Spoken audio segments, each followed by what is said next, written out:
वहीं खरगोन के महेश्वर में यहां पर मोहन कैबिनेट की अगली बैठक होगी। मोहन सरकार का यहां पर लोक माता देवी अहिल्या होलकर को नमन। वहीं सीएम मोहन ने यहां पर 24 जनवरी को कैबिनेट बैठक की तैयारी के निर्देश जारी कर दिए हैं। देवी अहिल्या की 300 जयंती के अवसर पर महेश्वर में होगी बैठक। मंत्रिमंडल के साथियों के साथ नर्मदा पूजन कर आशीर्वाद लेंगे सीएम मोहन यादव। तो आपको बता दें, अगली बैठक जो होगी उसकी तैयारी के निर्देश दे दिए गए हैं। बड़े निर्देश यहां पर जो है अगली बैठक के यहां पर दिए गए हैं।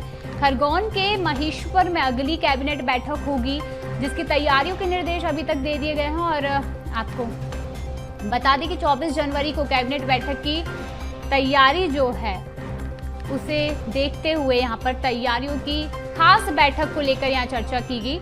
अब खरगोन के महेश्वर में यहाँ पर मोहन कैबिनेट की अगली बैठक होगी। चलिए अधिक जानकारी के हमारे साथ मनोज राठौर जुड़े हुए हैं। हम जानना चाहेंगे मनोज जी, यहाँ पर खरगोन के महेश्वर में जो मोहन कैबिनेट की अगली बैठक होगी उसकी क्या कुछ रणनीति यहाँ पर तैयार की गई है, क्या कुछ चर्चा इस पर की गई है? क्योंकि जाहिर सी बात है अगली बैठक है और देखना होगा कि इस बैठक में क्या कुछ चर्चा हो सकती है, तो इसकी क्या रणनीति यहाँ पर तैयार की गई है? जी बिल्कुल, क्योंकि पहले से ये तय कैबिनेट थी, यानी 24 जनवरी को महेश्वर में मोहन कैबिनेट होगी, ये तय कर दिया गया था। और अब इसको लेके इस कैबिनेट की बैठक में मंत्रियों को तैयारी करने के, उनके प्रस्ताव तैयार करने को लेके खास तौर से नर्मदा से जुड़े प्रस्ताव, जिसमें नर्मदा की सफाई से लेके घाटों का निर्माण और खास तौर से पर्यटन को किस तरीके से बढ़ावा दिया जाए, ये इन प्रस्तावों को तैयार करने के निर्देश सांस्कृतिक विभाग के साथ अलग अलग विभागों को दिए गए। लेकिन आज की कैबिनेट की बैठक में महत्वपूर्ण चर्चा जो है निवेश को लेकर हुई। और मुख्यमंत्री, क्योंकि 27 जनवरी से 1 फरवरी तक जापान की यात्रा जा रहे हैं और ये यात्रा काफी महत्वपूर्ण है, क्योंकि इससे पहले भी विदेश यात्रा के जरिए करोड़ों अरबों के जो प्रस्ताव थे निवेश के वो मिले थे।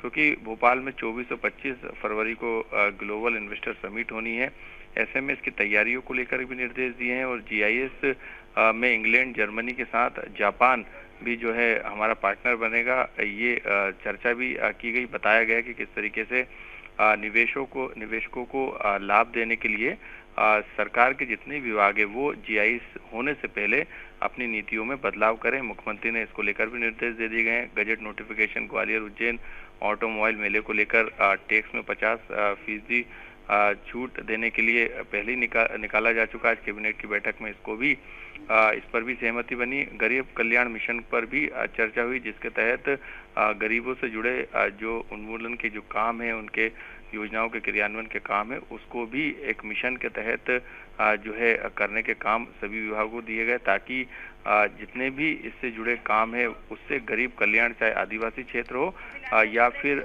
दूसरे पिछड़े हुए क्षेत्र, वहां पर बिजली से लेके सड़क, पानी, राशन की व्यवस्था, सरकार की योजनाएं पहुंच सके। ये गरीब कल्याण मिशन के लिए इस संबंध में तमाम दिशा निर्देश भी देने का काम मुख्यमंत्री डॉक्टर मोहन यादव ने किया। क्योंकि मुख्यमंत्री मछुआ समृद्धि योजना को आगामी 2 वर्षों तक जारी रखा जाएगा। मछुआ उत्पादन किस तरीके से बढ़े और मछुआरों को किस तरीके से योजना का लाभ मिले, उनकी आय दोगुनी की जा सके, इस पर भी मुख्यमंत्री ने आवश्यक दिशा निर्देश जो है विभागीय मंत्री को दिए और कहा है कि इस संबंध में तेजी से काम किया जाए, उनकी जरूरतों को पूरा किया जाए। साथ में डायल 100 के जो दूसरा चरण है, जिसको लेकर 1565 करोड़ की लागत आएगी, उसकी डीपीआर भी तैयार की गई थी, उस पर भी चर्चा की गई, उसको भी मंजूरी मिली। इसके अलावा क्योंकि मुख्यमंत्री पुलिस बैंड को लेकर ऐलान कर चुके थे, जो हर जिले में गठित की जाएगी टीम उसकी, तो उसको लेकर 932 पदों की स्वीकृति भी आज इस कैबिनेट की बैठक में दी गई। बिल्कुल, देखा जाए तो काफी अहम और आगामी जो बैठक है वो होने वाली है और क्या कुछ इस पर चर्चा होगी वो देखने वाली बात है। चलिए, तमाम जानकारी के लिए मनोज बहुत बहुत धन्यवाद।